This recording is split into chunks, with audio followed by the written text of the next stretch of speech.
সুপ্রিয় নবম শ্রেণীর শিক্ষার্থীবৃন্দ, আশা করছি সবাই ভালো রয়েছে। তো তোমাদের ষান্মাসিক সামষ্টিক মূল্যায়ন 2024 অনুষ্ঠিত হচ্ছে। তো আগামী 10 জুলাই 2024 খ্রিস্টাব্দ বুধবার তোমাদের জীবন ও জীবিকা বিষয়ে পরীক্ষা অনুষ্ঠিত হবে। তো এই পরীক্ষার জন্য তোমরা কি কি পড়বে এবং সিলেবাস নিয়ে আজকের এই ভিডিও। তো চলো দেখে নেই শুরুতে এই সিলেবাসটিতে কি কি রয়েছে। সো আমি সিলেবাসটা ওপেন করতেছি। দেখো এখানে সিলেবাস উল্লেখ রয়েছে। সো এখানে যে সিলেবাসটি দেখতে পাচ্ছ, এখানে জীবন ও জীবিকা যে বইটি রয়েছে, এই বইয়ের 1 থেকে ঠিক 90 পৃষ্ঠা পর্যন্ত তোমাদের অনুশীলন করতে হবে। তাহলে তোমরা এই ষান্মাসিক পরীক্ষায় ভালো ফলাফল করতে পারবে, কারণ এই সিলেবাসের আলোকে তোমাদের প্রশ্ন থাকবে এবং এই প্রশ্নের আলোকে তোমাদের অ্যান্সার তৈরি করতে হবে। তো চলো দেখে নেই বইয়ে কি কি বিষয় রয়েছে, সেগুলো থেকে যেসব গুরুত্বপূর্ণ অংশ রয়েছে সেগুলো এখন ডিসকাস করব। তো 1 থেকে 90 পৃষ্ঠা পর্যন্ত তোমাদের অনুশীলন করতে হবে। ওকে, তো চলো বইটি দেখে নেই। তো এটা হচ্ছে তোমাদের জীবন ও জীবিকা নবম শ্রেণীর বই। তো এই বইয়ের আলোকে তোমাদের প্রশ্ন করা হবে। সো এখানে আমরা যদি সূচিপত্র দেখি তাহলে সহজে বুঝতে পারবো যে কি কি অংশ তোমাদের পড়তে হবে। সো যেহেতু আমরা ষান্মাসিক পরীক্ষার জন্য 90 পৃষ্ঠা পর্যন্ত পড়বো, সো 1 থেকে এই যে 90 পৃষ্ঠা রয়েছে এই পৃষ্ঠা পর্যন্ত পড়তে হবে। এখানে 3টে অধ্যায় রয়েছে। এখানে আর্থিক ভাবনা, এরপর রয়েছে উদ্যোক্তা হিসেবে যাত্রা, এবার 3 নম্বর অধ্যায় রয়েছে হচ্ছে স্বপ্নের ক্যারিয়ার সাজাই। তো এই 3টি অধ্যায়ের আলোকে তোমাদের প্রশ্ন করা হবে।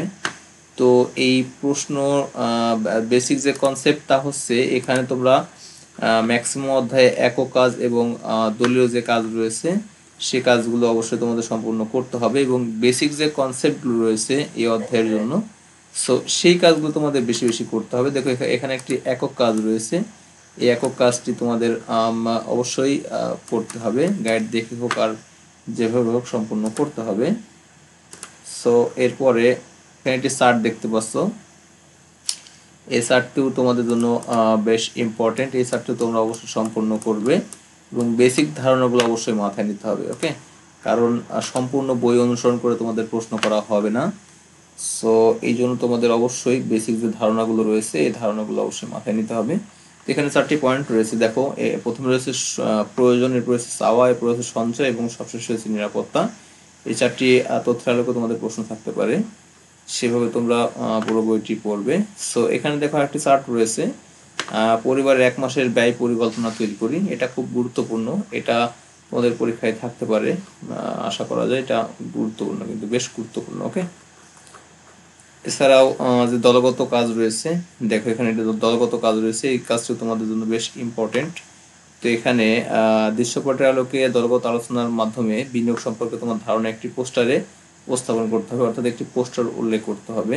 তো এটা তোমাদের ব্যবহারিক কাজ হিসেবে থাকতে পারে, কারণ দলগত কাজগুলো ব্যবহারিক কাজ হিসেবে থাকে। ওকে, এছাড়া এই অধ্যায়ে জমি জমা সংক্রান্ত বিভিন্ন তথ্য রয়েছে। তো এখানে যে বিষয়গুলো রয়েছে অবশ্যই এগুলো পড়বে, তাহলে সহজে কিন্তু তোমাদের জমি জমা যে বিষয়গুলো রয়েছে সহজে জানতে পারবে এবং পরীক্ষায় আসা প্রশ্ন সমাধান করতে পারবে। তো এখানে দেখো অনলাইনে যে জমির খাজনা বা ট্যাক্স পরিশোধ করা যায় এই বিষয়ে কিছু তথ্য দেওয়া রয়েছে, অনলাইনের মাধ্যমে কীভাবে এই ট্যাক্স পরিশোধ করবে। এবং এখানে একটি চার্ট রয়েছে, নামজারি আবেদন, জমি জমা সংক্রান্ত সব তথ্য, এগুলো তোমরা একটু ভালোভাবে বেসিক সহ পড়তে হবে। এখানে একটা চার্ট রয়েছে, এই চার্টটি তোমাদের জন্য ইম্পর্টেন্ট, অবশ্যই চার্টটি করবে। এখানে একটা চার্ট রয়েছে, দেখো বিনিয়োগ পরিস্থিতি 2, এটাও অবশ্যই ভালোভাবে করার ট্রাই করবে। এরপর রয়েছে কি বিনিয়োগ পরিস্থিতি 3, এখানে চার্ট রয়েছে, চার্টটা অবশ্যই করার ট্রাই করবে। এবং এখানে পারিবারিক যে বিনিয়োগ পরিকল্পনা রয়েছে ধাপসমূহ, প্রথম ধাপ, দ্বিতীয় ধাপ, তৃতীয় ধাপ, চতুর্থ ধাপ, পঞ্চম ধাপ, এই ধাপগুলো অবশ্যই গুরুত্বপূর্ণ, একটু মনোযোগ সহকারে পড়বে এবং কনসেপ্টগুলো মাথায় নেবে। এরপরে এখানে একটা ছক রয়েছে, এই ছকটা অবশ্যই তোমাদের পড়তে হবে। যে এখানে একটি ছক রয়েছে, এই ছকটি সম্পন্ন করবে। এখানে একটা একক কাজ রয়েছে, একক কাজটি তোমাদের জন্য বেশ গুরুত্বপূর্ণ। সমূল্যায়ন, এটা হচ্ছে উপস্থাপনের ক্ষেত্রে থাকতে পারে, এটা পড়তে পারো, তোমরা পড়ে নেবে। এরপরে অধ্যায়ে যে এখানে দেখো একটি দলগত কাজ রয়েছে, এই কাজটিও তোমাদের জন্য ইম্পর্টেন্ট, তোমরা অবশ্যই কাজগুলো বাড়িতে সম্পন্ন করবে। এখানে একটি দলগত কাজ রয়েছে, এই কাজটা অবশ্যই তোমরা বাড়িতে করতে পারো, অবশ্যই করে নেবে।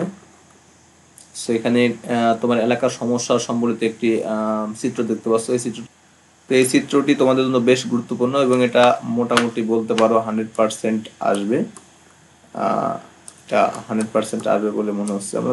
তোমরা অবশ্যই এই চারটি মনোযোগ সহকারে পড়বে এবং এখানে সার্কেল রয়েছে, সার্কেলগুলো মনোযোগ দিয়ে লিখতে হবে বা বুঝতে হবে। ওকে, তাহলে তোমরা অনেক বিষয়ে ধারণা পেয়ে যাবে। এটা বেশ গুরুত্বপূর্ণ তোমাদের জন্য।